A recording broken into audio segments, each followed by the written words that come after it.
In January 2025, I sent out an email to all of the contacts that I still have in sports media and broadcasting. This is something that I've done now for the past 3 or 4 years, but have had very limited success. However, this year, British Gymnastics contacted me to see if I would like to be part of a live broadcasting team following the British Gymnastics Championships. Alongside Sydney Davis in the studio, we covered the British Gymnastics Championships all-around event and the apparatus finals. It was an incredible opportunity for me to share my gymnastics knowledge and watch some of the very best gymnastics in Great Britain from the best seats in the house. And this is my story. So my love for commentary started when I was very young, when I watched my first ever gymnastics competition. It was the 2004 Olympic Games in Athens, and a year later in 2005, I watched the World Championships that were held in Melbourne, and I remember hearing the voice of Mitch Fenner for the first time. Mitch Fenner is a legend in commentary and gymnastics, particularly in Great Britain. He was also a gymnastics coach and coached the Dutch gymnastics team to the Olympic Games in London 2012. So for me, the soundtrack of my childhood was listening to Mitch Fenner talk about the Olympic Games, the World Championships and gymnastics. And it was an incredibly inspiring thing. And I think that for me, he would probably be, one of my big inspirations in terms of commentary. There weren't many commentators in gymnastics. And around the 2008 Olympics in Beijing, Matt Baker, who had previously been on Blue Peter, was a children's TV presenter, but also a gymnast up until the age of about 10 or 11, and trained at Lilleshall himself when he was younger, joined the team, and he brought that entertainment factor. And for me, I loved it. Every time there was a gymnastics competition on TV, I would scour the TV times and I would make sure that I wasn't going to miss a competition if it was on TV. It normally wasn't. But we had 2 opportunities each year, the European Championships and the World Championships. And luckily, I was lucky enough to meet this lady a few years later. But the lady that runs a TV programming for the sports at the BBC is a big gymnastics fan. So I think she's played a key role in there always being gymnastics on the TV and it always being on at the European Championships, Commonwealth Games or World Championships. So there were opportunities for me to see gymnastics, although they were very limited. But what I did do was I always recorded them and put them onto VHS tapes. And so I'd collect these tapes and I would normally get multiple family members to record it just in case it didn't record. So I'd end up with like 3 copies of the same competition, which was brilliant for me. It was like my own personal little archive of gymnastics, and that's where I really became a little bit of a student of the game. I had the opportunity to meet Mitch Fenner years later. He came to the gym at Huntingdon when I was training at Huntingdon, and that's probably when I was right in the mix of my most obsessed with watching gymnastics competitions. I had a VHS player in my room. And I was staying with Cameron McKenzie, who was my teammate at the time, his family, and in my room I had a little VHS player, and I'd sit in there, and out the corner, I'd sit in my bedroom, and remember it now talking about it, I'd sit in my bedroom, propped up against the wall, I have the TV on, and through my window, you could see the gym. It was the closest bedroom there was to the gymnastics club. It was so close, you could just hop the fence and walk into the gym. So that kind of explains a lot about how important gymnastics was to me, particularly at that time when I was 14, 15. And I've spoken before about finding Paul Hall's private stash of VHS gymnastics tapes. It was in an old cabinet at the top of the gym where the viewing gallery was, in a bottom shelf. And they all had dust all over them. I don't think anybody watched them in years. And slowly but surely I started siphoning them off, taking one, putting it in my gym bag, taking it home and just studying all these tapes. And one thing that used to happen when I was at Huntingdon, around that time that Mitch Fenner came to visit the gym, was that Paul Hall had figured out pretty quickly that I was a bit of a gymnastics expert in terms of remembering numbers and routines and scores. And so we would train on the track, the tumble track, and we'd practice our tumbles. And Paul would always stand at the end of the tumble track, leaning on the mirrors, holding the ballet bar on the mirrors. And I would have my go, and he'd ask me a gymnastics trivia question on the way back. And I'd have my next go, I'd answer the question, and then he'd think of another question, and I'd just do that for 45 minutes, and I loved it. And I think Paul loved it as well, and he found it hilarious. That his goal was to try and find a question that I didn't know the answer to. And my goal was to always be able to answer his questions, and if I didn't know one, I got one wrong, I'd go back, find that tape, and I'd study it. So it was brilliant for me. What an education in gymnastics. And my whole life around that time was just gymnastics. You know, I spoke about being homeschooled, and I was certainly supposed to be doing schoolwork, but I was studying gymnastics. And I guess now, having had the opportunity to go on TV and present a live broadcast of a gymnastics competition, it was worth it, right? Like all of that skiving school to watch gymnastics competitions and play Call of Duty, it came in handy in the end. But Mitch came to visit the gym and he watched my gymnastics and he gave me a great compliment. I remember him saying that I reminded him of a young Ivan Ivankov, who was a double world champion, incredible gymnast. And so that was really cool. I can remember meeting him and being a little bit starstruck, actually, because I've watched this guy talk on TV and in the commentary box for so many years. And it was really weird seeing like a face and a person and interacting with them when you just know their voice on TV. Be the same as somebody that loves football and, you know, has spent their whole life listening to Martin Tyler or John Motson or somebody like that. So, yeah, for me, it was a really cool moment meeting Mitch. And Paul certainly helped with my education and my gymnastics knowledge. And I think that's one thing that has certainly helped me. Now I do the podcast, obviously, you know, I'm using that work and that knowledge and what I did. You know, if you'd have gone back to maybe my secondary school when I was in year 9 and said to the teacher that, you know, if Sam just focuses on watching as much gymnastics as possible, one day when he grows up and he's in his 30s, he's going to be hosting a gymnastics podcast. He's going to have a gymnastics YouTube channel. He's going to be coaching gymnastics and he's going to have the opportunity to present gymnastics. I think everybody say that's a crazy risk. That will never happen. That won't be his job. So it's really cool the way that things have turned out. And that's maybe that's an advert for following your passions. So yeah, around that time, it was a really special time. And I think contacting the sports media, like I spoke about, is something that I actually got from Connie, and it was, you know, as I retired, so 2021, end of that year, Connie said, all of these contacts that you have right now, while you're still an athlete at Sky Sports, at BBC, in the gymnastics community, right now they're fresh, and you could contact them, and there's a good chance that they'll get back to you and they're going to communicate with you. But the further you are from retirement and the longer that you've been retired and you're not in people's minds as much and, you know, people can't remember your performances as much and the world of sport moves very quickly. It moves on fast, right? So there's always as soon as you win a gold medal and you stand on top of that podium, as soon as you walk off that podium, there's a target on your back. You're the champion for 2 minutes while you stand on that podium and the national anthem's played. And then as soon as you walk off that podium, you go back to being a competitor trying to win the next gold medal. So sport moves very quickly, and she was right. She was absolutely spot on.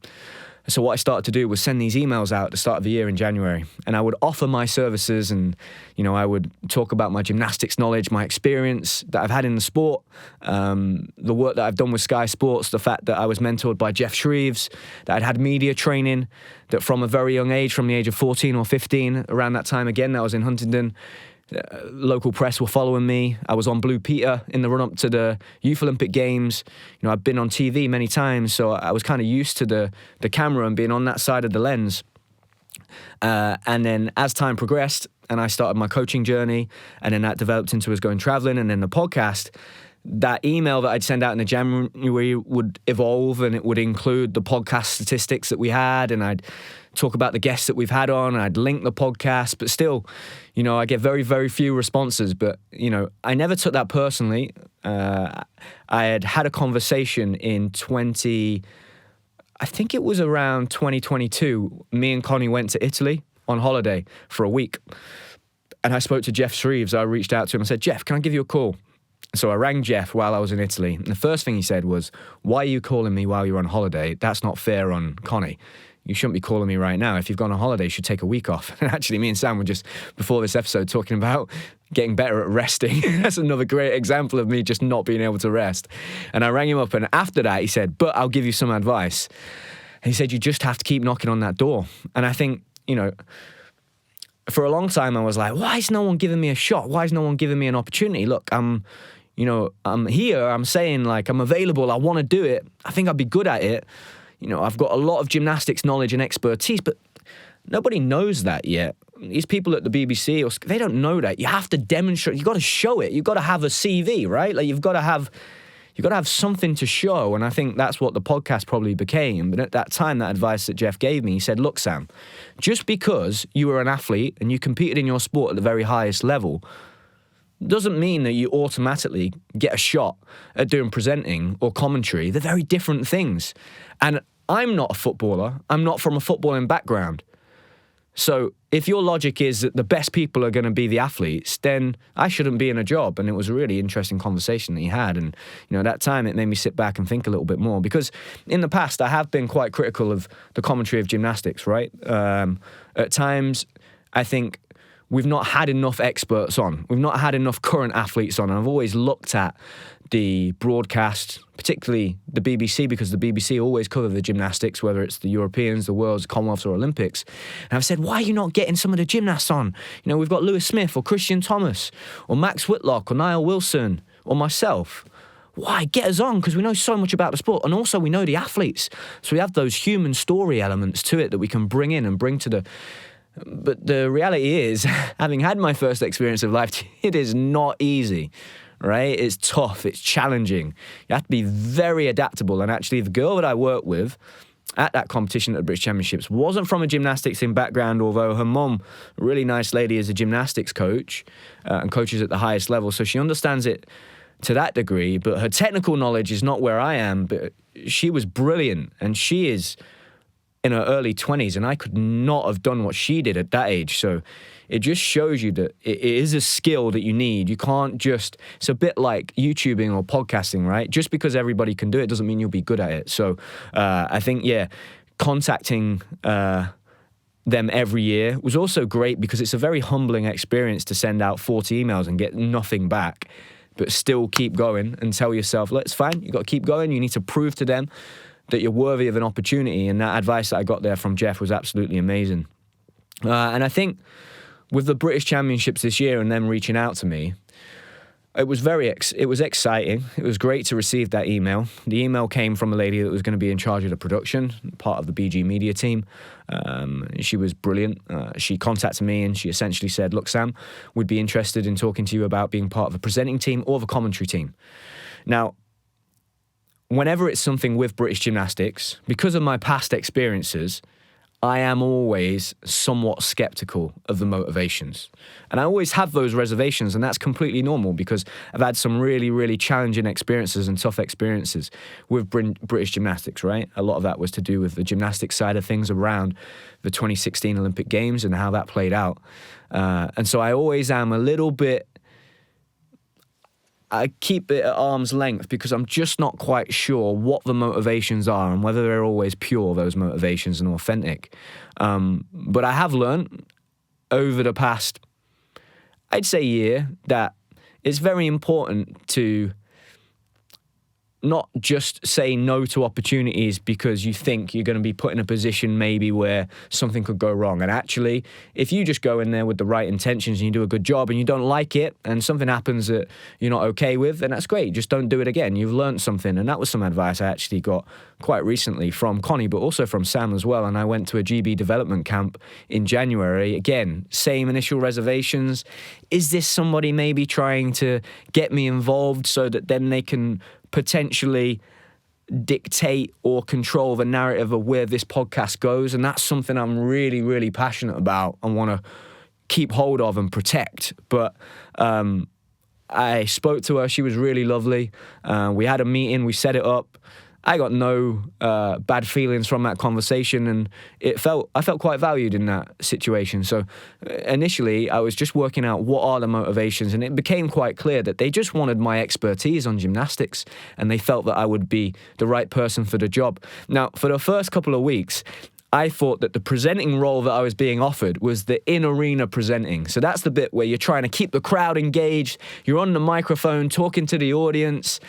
In between rotations, you're trying to make sure that everyone's having a great time. So what I did do, and I've learned this now, is to ask for help and ask for advice from people that maybe have done something like that before, because normally most people are more than happy to help you. So I rang Fabian, and he was he was driving, I think, he was maybe driving to Berlin on like a 3-hour journey, and said, I've got some time on the Friday morning. I was driving to a school, and I rang him up and I said, hey, Fabi, I've been offered this opportunity to do the presenting.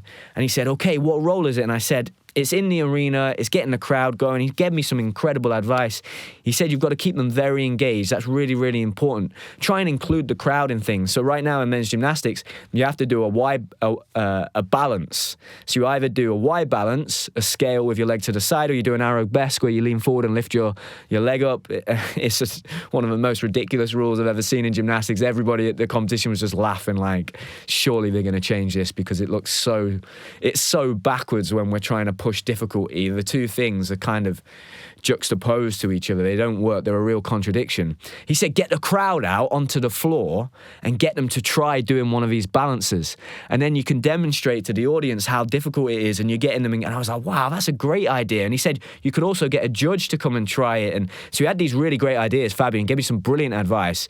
I was very grateful for that. And then it transpired after my meeting with the lady in charge of the production team that it wasn't going to be the in arena, it was going to be in the studio. And I was like, whoa, okay, that's interesting. And she sent me all the information, the documents through, the running order and everything. I kind of read through all this.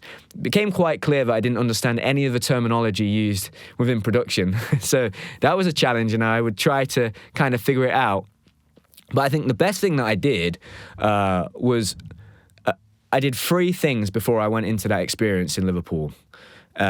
There's 3 things that I really kind of got into my head that I wanted to remember throughout that weekend. The first one was that I'm not an expert in women's gymnastics, so don't try to be an expert, because if you try and do that, you'll get found out fast, especially if you're on live TV.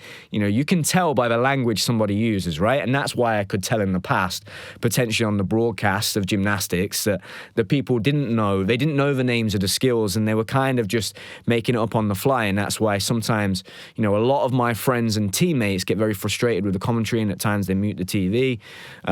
So for me, yeah, it was really important that I didn't try to be an expert in women's gymnastics, and potentially lean on my co-presenter, Sydney Davis, whose background is more leaning towards women's gymnastics, although she wasn't an expert in it, and we kind of had to work together. So that was really, really useful. I think the second thing that I wanted to really focus on was that I didn't want, if I panicked, I just thought, don't go quiet, just talk about men's gymnastics, because you know a lot about men's gymnastics. And that was important, right? Because there were times where I was unable to hear what the producer was saying in my ear, and the crowd was so loud. Maybe we were interviewing a guest, and I didn't know, and I was having to make questions up on the fly. So having that like base of knowledge in men's gymnastics was like a massive comfort blanket for me and a real safety net. And the last thing was, just expect that you're going to make mistakes. This is the first time you've done it, and live TV is not easy. And the first intro that we had to do was like 9 minutes long. That's a long time to be on TV, just due to trying to go through all the little sections that you've got to cover and coming in at the right time and going out at the right time. So they were the 3 things. And, you know, the one thing that I could do in the lead up to that is do a lot of preparation and research. So I scoured all of the competition results from the English Championships, from the Scottish Championships, the Welsh Championships, and made sure I was just up to date with the best gymnasts, who was in form. I had a look at their difficulty and execution. I tried to watch any routines I might be able to see. I also used social media, and that's the thing I do with a podcast as well. For anyone that's interested in how I do my research for a guest, a lot of the time it's Wikipedia or the Olympics website, see what they've got on there, whether they've got some facts or a little bit of a profile about them and their history and their career. And I also go on their social media, because you can learn a lot about people in their social media, and quite often gymnasts will share clips of competitions or training, so you can see what they're working on. So I made sure that I did a good bit of research on all of the gymnasts, but me and Sam were actually given a really great opportunity. And again, this is a credit to British Gymnastics. This is not something that they would have done in the past. And certainly that team that I worked with, her name was Emma, she was brilliant. And she said, look, Sam, if you would like to come down on the Friday, there's a podium session. And if you and Sam want to do any podcasts, we're happy for you to do that, as long as you share them with us. And so, you know, I said, I'll have a chat with Sam. I'll see if he's free. Sam was free. So we decided we were going to go down to Liverpool on the Friday. And that was purely for us. So initially, my motivations for doing that was, this is going to be great. We're going to be able to hopefully get some interviews with some of the gymnasts, take some nice footage, and we can use this for a podcast episode, and we can use it for some clips online. But actually, as I got there, it became an invaluable source of information for me for the whole of that weekend, because I could see all of the guys training. We did 6 interviews with 6 of the top gymnasts, and they gave me so much that I could talk about over that weekend. It was incredible. So I think if I ever do that again, if I'm in the position that I can do broadcasting again, whether it's at a big major championships or the British Championships again in the future, I will definitely do that. That's something I've learned. It was absolutely invaluable. And I mean, it's great for me and Sam because we've got some great footage. I think we've got some brilliant interviews. And if you've not listened to those interviews, they're available online. They're doing pretty well on YouTube, and you can listen to them on Spotify and Apple as well.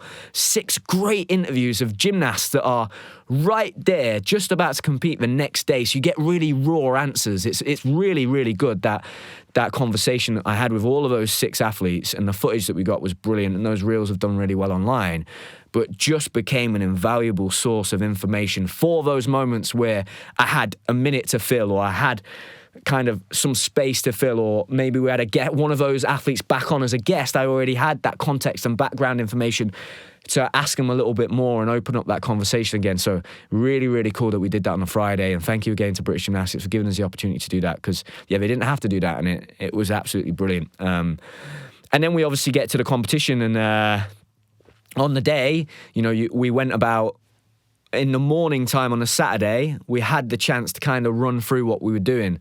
And again, this terminology thing was quite challenging for me. It was words like, we're going to go through the flow, we're going to go through link 1 and 2. They were talking about the bed and the set and all of these things.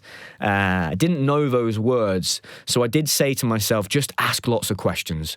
Don't be afraid of looking stupid. This is not one of those situations where if you ask a question, like, you're going to be embarrassed of looking. It doesn't matter, because you've got to get this right when we go live. And so we practiced all through it in the morning, and the under-18s competition was going on, and I was able to watch some of the gymnastics and the routines. Massively impressed with Sol Scott. His gymnastics, I thought it was I think he's an incredibly stylish gymnast, very unique, a taller gymnast, incredibly beautiful long lines. We had the opportunity to interview him, actually. I've never met him before. He's from Huntingdon. I've got that history of training at Huntingdon for 2 years. But yeah, I think he's really one to watch for the future, because he's going to have some incredibly unique gymnastics, beautiful high bar worker. He's doing the double front. I think he'll be doing a pagan soon. Incredibly good at turns, just elegant, loves vault for a taller gymnast, and he's not. So Christian Thomas was a taller gymnast and a great vaulter and pretty big. Now Sol's still quite young, right? He's an under-18 gymnast, but he's quite slight and slender. His lines are absolutely magnificent, and his toe point is brilliant. So certainly one to watch for the future and for this cycle. He's one of those gymnasts that we've spoke about. Who are those junior gymnasts that could play a part in this Olympic cycle? I certainly think he's one of them. So it was nice to watch his gymnastics, and there were some other great gymnastics as well. But that's what really stood out for me watching that competition whilst we were preparing and going through the run-through. And so we went through the run-through, and me and Sydney were communicating and working together, because this is the first time she's done live TV as well. Prior to the competition, I kind of was like, right, well, I hope it's an expert in women's gymnastics, and I hope that she's got a lot of experience in presenting, and she didn't. So we were both in it together, which I think really helped us doing that for the first time. As we got closer to the competition, we did a final run through, and then it all goes pretty quick. You've got a bit of nerves and adrenaline, you've been mic'd up, you know where you're sitting, you start almost thinking about, am I sitting right? Am I sat up right? Should I sit like this? And you're like, I don't feel quite comfortable. And you start to have these little conversations and these little thoughts, but more than anything, everything's just moving quick. You're kind of chatting. There's a lot going on in the arena. And I think it really helped somewhat being a little bit naive as to the occasion. I think for British Gymnastics, it was a big deal. It's the first time it's been live on the BBC over both days. Past, it's only ever been the apparatus finals, and that was prior. This was 2016 time, so Rio Olympic Games. So a big deal. They got a 2-year contract, and so I could sense this kind of. I could sense the pressure in the team, just that they wanted to do a good job. But I kind of was just so focused on the thing that I needed to do that I wasn't thinking about that. I think that really helped me. But the first opening, the opening to the show was supposed to be my responsibility. So me and Sydney had a little chat. We decided that we're going to say hello from Liverpool and welcome to the British Gymnastics Championships. Now, that was my line, but I did not understand with the producer quite how things were going to work. So we had a little monitor in front of us, and it would have been just below this camera. It would have been set up just like we are right now, just below the camera. And we could see on the monitor what the people at home were seeing. But there was a lag. There was a lag in between what we were seeing and what they were seeing. And so there's a bird's eye view shot of the arena, and the producer counted down and he said, "We're going live in 5, 4, 3, 2, and 1. Now, because we can see this monitor, I'm in my head imagining, well, I've got to wait to see myself on the screen before I start. Because that just makes sense, right? I think most people would think that if they've not worked in like live TV before. And so I just smiling stood there. But the viewers are seeing me. And luckily, amazing job, Sydney jumps in and just starts the show. And in my head, I think, wow, that was a great start. And we just get off. And just prior to this, like 10 minutes before, Sydney had gone off, I think, to change her headset around. And the producer came in the air, and I'm stressing, trying to learn this terminology and look through the running order of what we've got to do. He said, "Hi, Sam, been a change of plan. I'm going to go through the new running order." And I was like, right. So I'm trying to write it down because she said, "You're going to have to relay this to Sydney." So I'm trying to write it down and make the changes. And Sydney comes back and says, "Sydney, they've changed it all. This is what we're doing." And then we go live, I make the mistake, we get into the swing of it, it's going pretty well, and then all of a sudden, they bring in 2 guests that we're not ready for, and I've not prepared any questions for. And so I think that was the biggest learning curve of the weekend, was in live TV and production like that, where you're presenting a show, and it's sports maybe, you have to be adaptable, like fast, because things are going to change, and they're not going to go to plan. And somebody's going to go and try and get a guest, and they're not going to want to come, and they're going to send somebody else. So you've just got to be able to be completely adaptable and pretty cool under pressure. So it was a massively valuable experience for me and stretched me big time. I felt like I was being stretched, and it certainly pushed me out of my comfort zone. But I didn't panic, and I didn't hate it. I actually quite enjoyed it. And once we got into the run of it, it was great, because in between each of our sections, mine and Sydney's, and the interviewing of the guests that we had, I could watch the gymnastics from the best seats in the house. And it was an amazing competition. And it was really cool to be there to watch the British all-around championships in the first year after an Olympic Games. At this point that I'm at in my career, where there really is no, I didn't want to be out there. I didn't want to be competing. There was none of that. I was just excited to watch some gymnastics and see that new generation and see what the lay of the land is like. And it was a great competition. It was brilliant. And it was so tight in the all-around. Going into the 5th apparatus, the top 7 guys were only 0.6 apart from each other, which is just everything you want to watch in a competition. And I think the biggest takeaways for me from watching the actual gymnastics on that Saturday was the standout quality of the guys that competed in Paris at the Olympics and those top 6 guys. There was a real difference for me, particularly the Olympic guys and the guys that have competed at the Worlds. So I'm talking about Jake, Harry, Luke, Courtney. You've got Jonas in there, and obviously Jamie did incredibly well and is now the British champion. Those 6 guys, which turned out to be the 6 guys that me and Sam interviewed on the Friday, the quality of their work in terms of the difficulty that they were doing, but also the way it was executed, for me, there was a big difference between then the next 6 guys. So it was that real star quality of competing at that highest level and feeling what that's like, and then coming back and and what that looks like and what that translates to in a competition environment is them being incredibly professional, not getting flustered by anything, competing very difficult gymnastics, but executing it very well under pressure, and just there's like a feel, like an energy. You can tell. It's like once you've been at that level, when you come down And look, the British Gymnastics Championships is the biggest domestic competition that these guys can do, and they all want to win that trophy at the end because it's an incredibly historic trophy. It's been going since 1896. It's still the original trophy that you win. It's like the Holy Grail. We spoke about that in a video that we did on YouTube earlier in the year. There are 3 things you want to win, really, in Great Britain in gymnastics. You want to be the British champion, you want to win the Adams Shield, and you want to win the Westminster Cup, the London Open.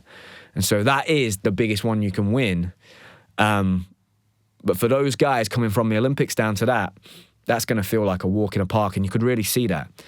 I was very impressed with those next 6 guys down and the depth that we've got in those younger, up-and-coming all-arounders that are that next 6 guys. They're all really tightly bunched next to each other. And I think that depth is going to be brilliant for the next Olympic cycle because all around is going to play way more of a focus now we've dropped down to 8 skills, so it's going to be key. But the thing for me that really stood out was those next 6 guys, they're all really close to each other, but they need to figure out how to get into that top group. How do I compete with these top 6 guys? What does that level feel like? What does it look like? And if I was them, and I was one of those guys that was looking up at those guys that have competed at the Olympic Games, the World Championships, finished on the top 3 in the podium in the all-around, I'd be going, how can I spend as much time training with you as possible so I can feel that level and understand what it looks like on a day-to-day basis? That quality, that professionalism, the numbers that they're doing, their mindset. You know, we spent time in Leeds, and you chat to all of those guys from Leeds. We interviewed Jonas Rushworth, first-year senior, fearless. Absolutely fearless, that guy. And he looks like he's out there having fun. And he's not faking it. He's really out there having a great time and doing some incredible gymnastics already. So I would be spending as much time with those guys as possible because you're only as good as your nearest competitors. And you've got to figure out, how do I break out from that bunch down there into those top guys? And not all of them will do it, okay? So it's the ones that can figure out that quick enough. I think the great thing that we've got and having that depth is that next year in 2026 there's a Commonwealth Games. And a cool thing about having the opportunity to interview some of the guests that we had come on the show or into the studio during the rotation changeovers between apparatus was that they gave me some great information as well. So we had the opportunity to sit down with the head national coach, the new national coach, Barry Colley. I could ask him some really good questions about where he wants the men's gymnastics program to go in the next 4 years. And he was very open, and he gave us some great answers. And one of the answers that he gave us was that next year, in 2026, at the Commonwealth Games, Great Britain are going to send a team to the European Championships and a different team to the Commonwealth Games. So that, European Championships. So that European Championships team won't be going to the Commonwealth Games, which is interesting because in 2022... those top 5 and 6 guys went to every major championships. And he said, looking back at that time period and the injuries that we had afterwards, and if you look at Johnny's injuries, Joe's injuries, James struggling with his back, it just wasn't sustainable. So we're making the decision to send separate teams. I was like, wow, that's really interesting. Some great insight. What an insight that is from the man at the top that's deciding these things. So yeah, it was a really cool interview to have with him. And I could also ask him about what he was looking for. What are you looking for in these performances from these athletes as the head national coach? And he put a big emphasis on difficulty. A big emphasis on difficulty. He said, look, you know, it's great when some of the gymnasts out here this weekend, and maybe some of those bottom 6, performing consistent routines, very clean routines, but I want to see difficulty, particularly at this part of the year, Olympic cycle, right at the start. I want to see that difficulty straight away, and then can you get it consistent as time goes on? And I think, you know, that being my biggest takeaway, the quality at the top, and then how do those guys get to that level? The second one, for me, was that difficulty seemed to beat execution. And what I mean by that was, you know, you take the rings, for example, on the apparatus final on day 2, you have Courtney Tulloch battling it out with Harry Hepworth on rings. And so Harry does an incredibly well-executed rings routine with a 5-4 D score, I believe, and an 8-9 execution around that.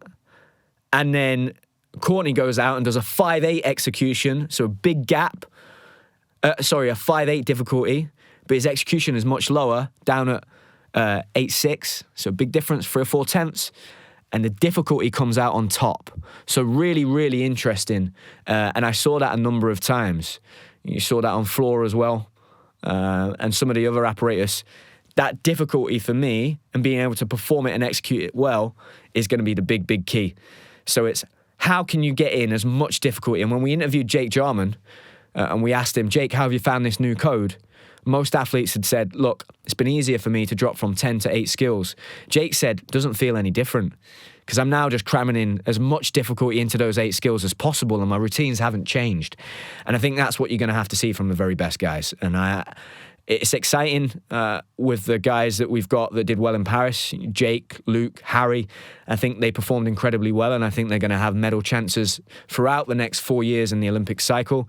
Amazing to see Luke do really well on the floor. One of the things that I picked up on, and again, having a chat with that head national coach, was that but Harry, Jake, and Luke all fell on their combination on one of the days, I believe, on floor, where they do a double twist punch double front or 2.5 punch double front.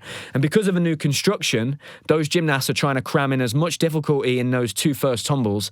So they're doing big single element tumbles. So they're doing double straights, triple backs, triple doubles. And it means they're doing their combination much later in their routine, maybe 4th or 5th tumble when they're a bit more fatigued, when in the past they would do it maybe their 2nd tumble. And that means that their technique has to be absolutely spot on, and they're finding it quite difficult to get the timing right, putting that tumble towards the end of the routine because it is so technical. So that was a great little takeaway, something that I noticed, but also that was picked up on by the head national coach. So that's something that they're working on. It was great to see the pommel horse being wide open. This was the first time in 20 years that we've not had Lewis Smith, Daniel Keatons or Max Whitlock at the start of an Olympic cycle essentially taking one of those team places as a pommel specialist. And obviously Max and Dan Keatons were incredible all-rounders as well, but that pommel horse spot for them was kind of locked in. That's now wide open, and we had 3 really good pommel horse workers in Joshua Nathan, Jamie Lewis, and Jake Jarman. And Jake spoke about identifying pommel as an area he wanted to massively improve upon, and he did really, really well. His circle stretch is just really nice, and he looks very solid. And I think Jake is going to be somebody that, you know, maybe in the last 2 Olympic cycles has been that anchor. You put him up first on high bar, you put him up first on pommel.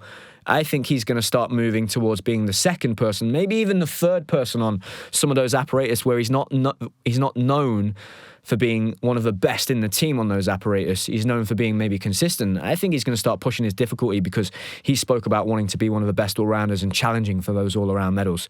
So that was really interesting on the pommels. Obviously, we had Luke, like I said, win the floor gold medal. What's exciting about Luke is that Luke now is going to have a great opportunity of going to the European Championships. I'm sure he'll be on that team.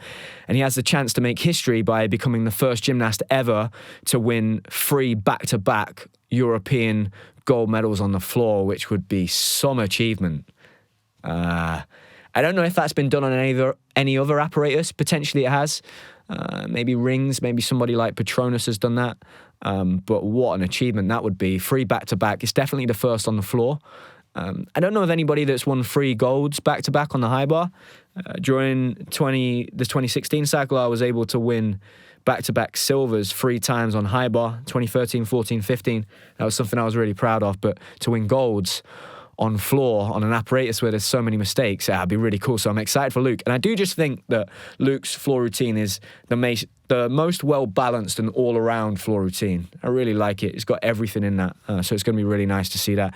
Again, like I spoke about before, those balances just stick out like a sore thumb. And I just think when you've got somebody like Luke doing a triple back and then struggling to balance on an arabesque at the end, it just looks so out of place. And hopefully the FIG are going to look at that and decide that, yeah, look, that was a bad move, the wrong decision. Let's take it out and do a U-turn.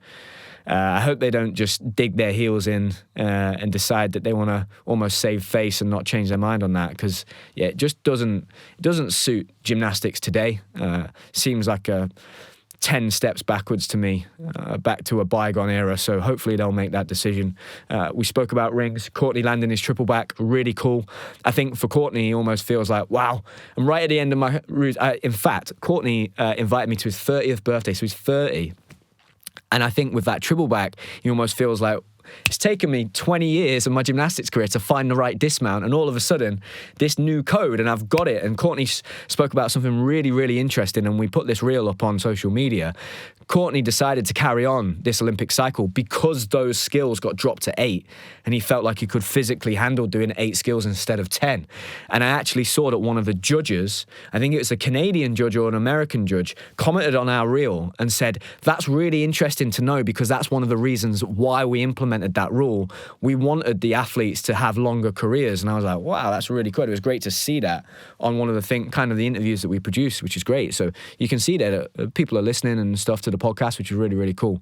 Vault, we had Harry and Jake battling it out. So another head-to-head. We had Harry and Courtney on the rings, and then we have Harry and Jake on the vault.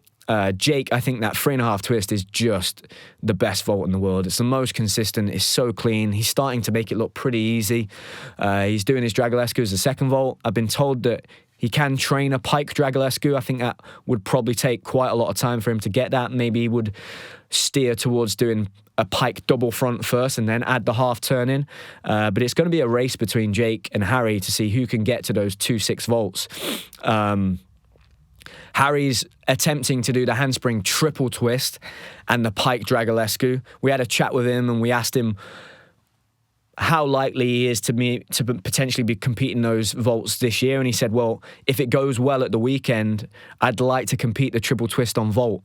Now, what happened was because of the rings and his warm-up, he didn't have any time to warm up on the vault. So that is another example of his professionalism and that level he's competing at. He had no warm-up, went straight to the vault and competed those 2 very difficult vaults and made the very smart decision just to do the handspring 2.5 because he didn't have time to warm up. So, yeah, a great example there of him being now early 20s, but already having had that experience of competing at the Olympics, you just learn so much. It's like a vacuum of experience and making really smart decisions for himself in the future. But he says, hopefully, the end of this year, you might see me at least training both of those vaults. So I'd expect to see Harry competing at least one of those vaults, maybe end of the year, and maybe by middle of next year, end of next year, competing 2. And Jake, similar. I think there we could have 2 GB gymnasts battling it out for vault medals in LA, which would be really, really cool. It'd be an amazing thing to watch. And they're 2 very different vaulters and different gymnasts as well. I mean, you look at Jake and he looks so slight. It doesn't look like he should be that powerful. And we move on to the parallel bars, and parallel bars was a really interesting apparatus. We have Jonas Rushworth, who qualified in first on parallel bars with the biggest gap between second place on any of the 6 apparatus. And he's doing a beautiful routine. He does an amazing long swing Diamondov. It's so clean. He does exciting gymnastics on parallel bars on high bar. He told us that those were the 2 apparatus he was most excited to compete. It was very, very cool to see him doing the Lukin skill.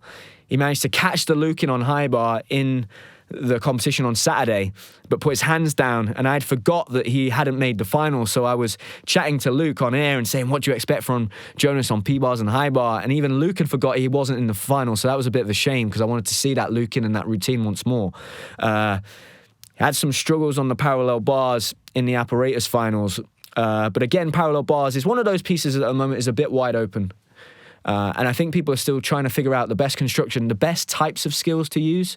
Everyone seems to be doing quite a similar routine at the moment. So seeing people maximize that is going to be interesting to see where it goes. I'd say parallel bars for me is like the one apparatus where the routines haven't changed too much. And if anything, I think the level of the difficulty of the routines feels a bit lower. I think maybe as an average, the actual 8 skills are maybe all a bit, they've got 8 better skills, so less lower difficulty skills in their routines, but there's not too many big skills being pushed. So it'll be interesting to see how that develops over the 4 years, and that might just take a bit more time to adjust to this new code. And then we had high bar. And I think Jamie Lewis, for me, was the standout performer of the British Championships.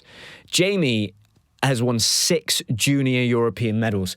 When I looked at that, I think that's the most European medals that have ever been won. Ever junior European medals, which is an unbelievable stat. And when I told people that statistic over the weekend, they couldn't believe it. They're like, what? He's won 6? That's incredible. You know, I think Dan Keaton's 5, Niall Wilson 5, Johnny Moran maybe 5. I won 4, I think. So 6 junior European medals, golds and silvers in that company is incredible. Like, what an achievement. So that quality and that potential has always been there. But Jamie's potentially struggled in the years that followed to put that together and to transition into that senior team. He's always had that potential. He was out with an injury last year, a couple of years where he's not really been on the scene too much. And then he came out of the blocks at the English Championships this year. And I'd been at that GB development camp in January, and I'd had a chat with his coach, Simon, and he'd said, Jamie's looking really good.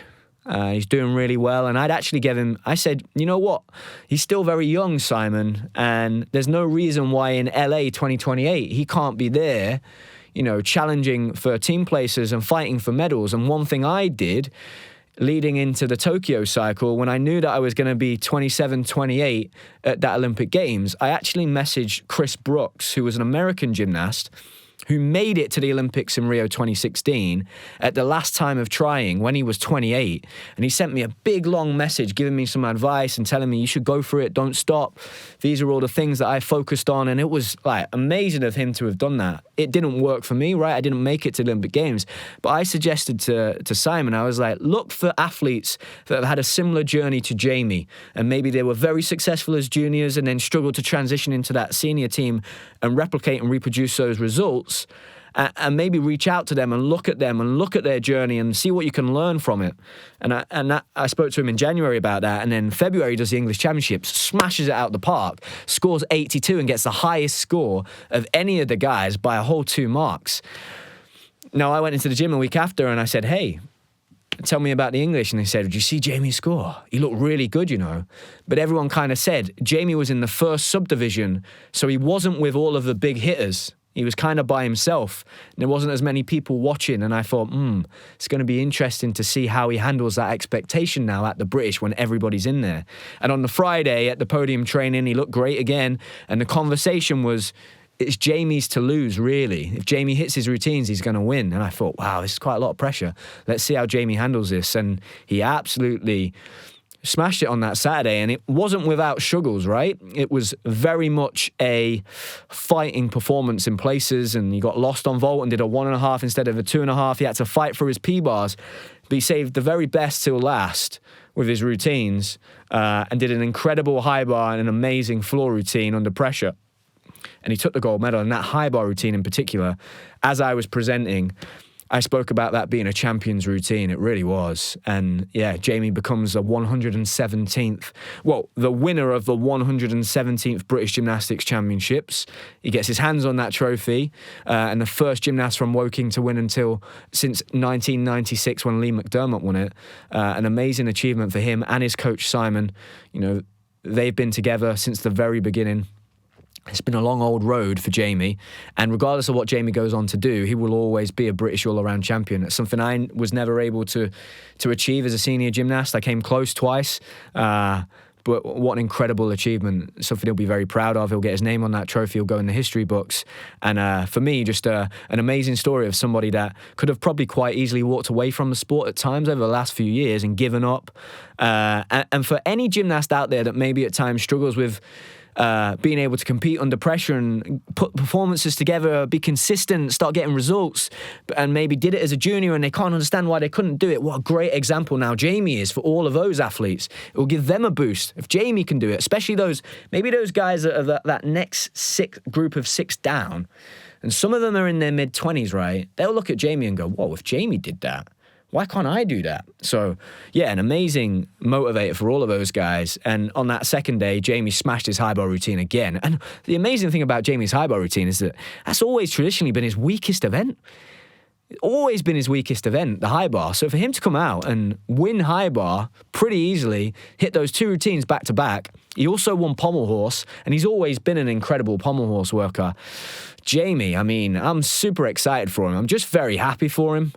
He's a great kid, man. And he's, you only achieve something like that through fighting through a lot of challenges, both physical and mental ones, and a lot of hard work. So absolute credit to him and his coach, like I said.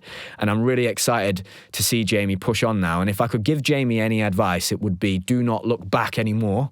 That's gone. You're on the next chapter. Just go forward, mate. And I'm really excited to see how he progresses and see him compete at major championships as a senior gymnast at the Europeans. And I think at this point, for any of those gymnasts that maybe make a breakthrough, a bit like Jonas, right?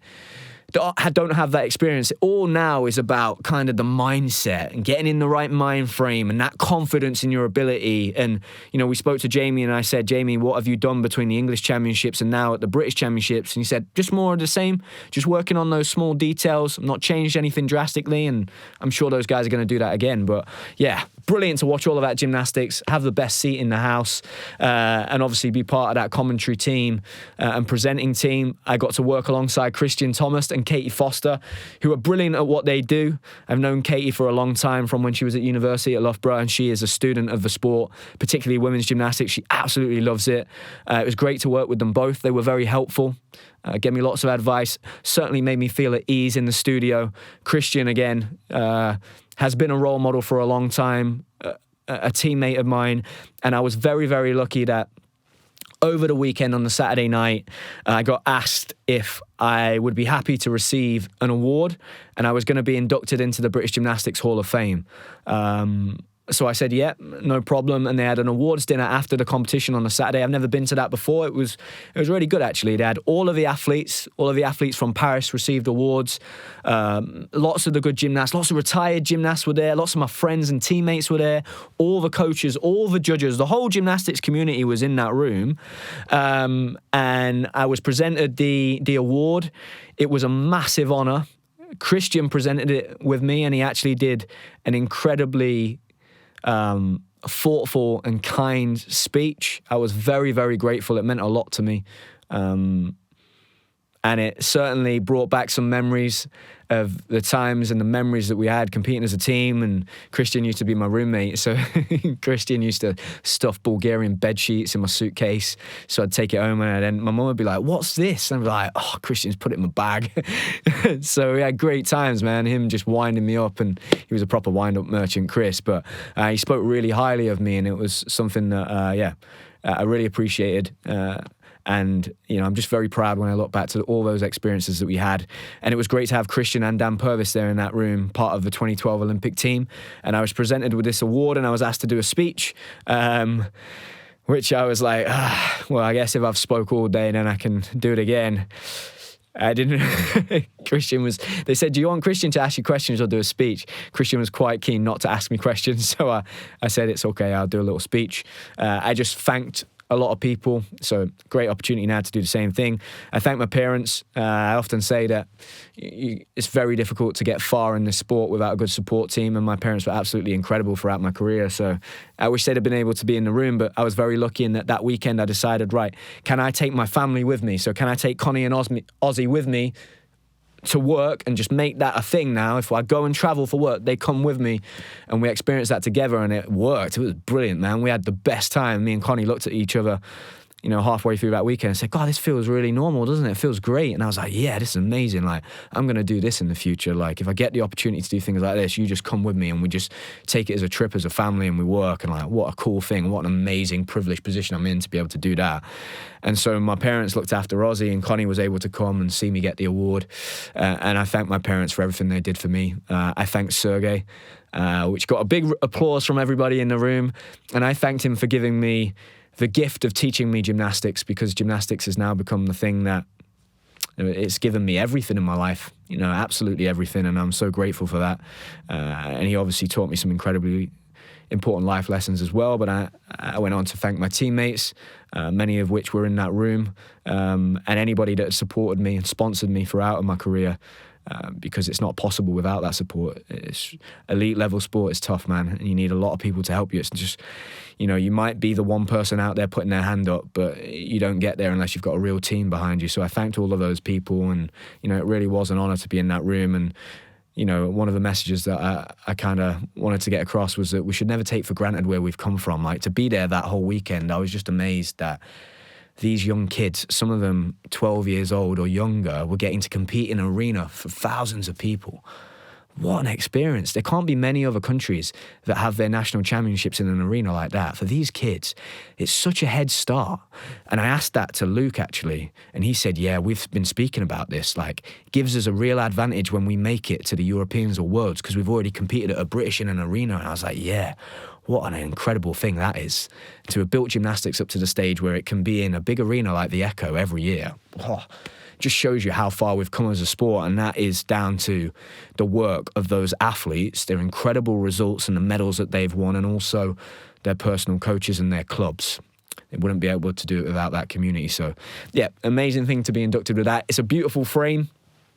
It's something I'm going to cherish, and we're going to find, we have very limited space in our house at the moment, so everything's crammed in every corner.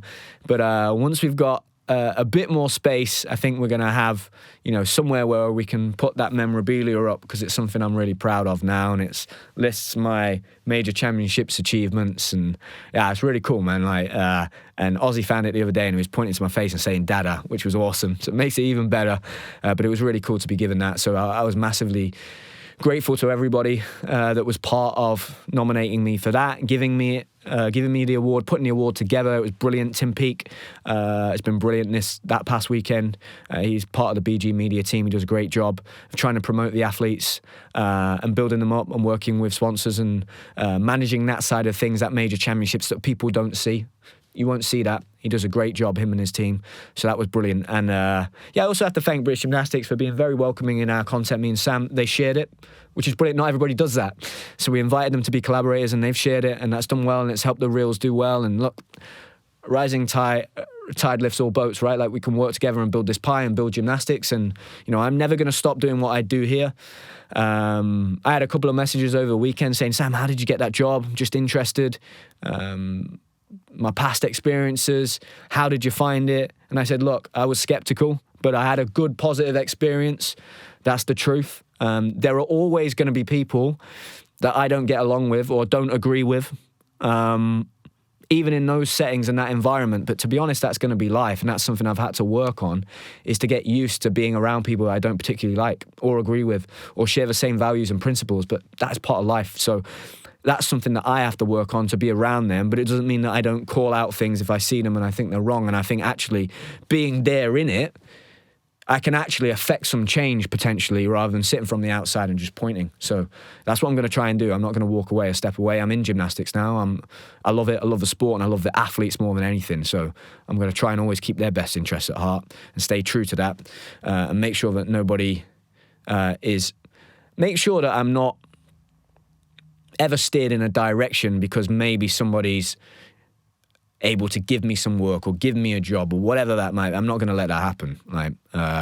This podcast is something that I'm super proud of, and this comes above all the other opportunities that I might get. They're just bonuses, to be honest. To me, this is the thing that is the most important, and sharing those stories and being authentic, because over the course of that weekend, I had so many people come up to me and say, hey, mate, absolutely love the podcast. Keep doing what you're doing. And it's hard for sometimes. It's not hard, but we don't get a lot of feedback, like direct feedback in person. It might be messages online or comments, but to see so many, I'm talking probably talking over 100 people over the course of the weekend saying that they listen to the podcast and they really enjoy it, and keep doing it, please. It's brilliant.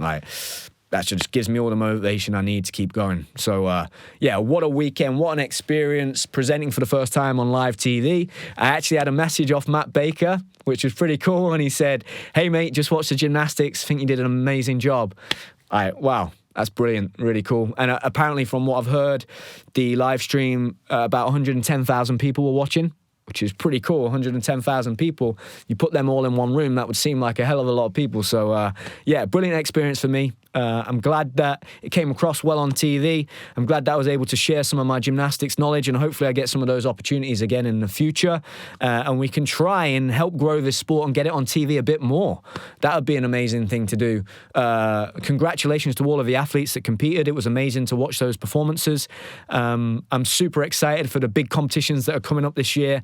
I'll be watching as a fan if I'm not there in person, and enjoying the commentary and the presenting. And now that I have a bit more of an insight insider's view on what that's like. I've probably got a bit more respect for what they're doing, and it's gonna give me certainly a new perspective to watch it from. And I can't wait for the Europeans in April. It's gonna be great to watch that and see how this new code plays out with all of the gymnasts and see what difficult gymnastics they're doing. I certainly think that it's made gymnastics super exciting. So well done to the FIG for making some great decisions there. Still question the Y balance one, but I think that will get changed.